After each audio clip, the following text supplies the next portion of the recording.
103 лица не го почитувале полицискиот час што го воведе владата, а кој трае секој ден од 21 до 5 часот. 63 лица биле приведени во полициска станица, а 31 се опоменети и составени се 9 записници, велат од МВР. Битолското обвинителство поднесе предлог за парична казна од 2000 евра за едно лице за непостапување според здравствените прописи за време на епидемија. Како што соопштуваат од Битолското јавно обвинителство, синоќа околу 22 часот лицето било затекнато како се движи по улицата Илинденска, со што ги прекршило донесените мерки за спречување на ширење на коронавирусот и забраната за движење на населението.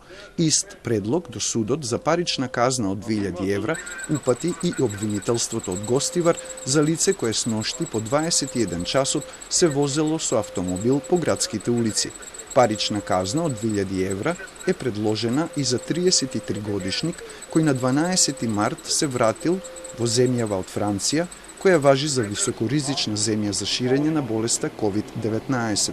Потпишал изјава дека ќе се самоизолира во период од 14 дена, но на 21 март не бил дома.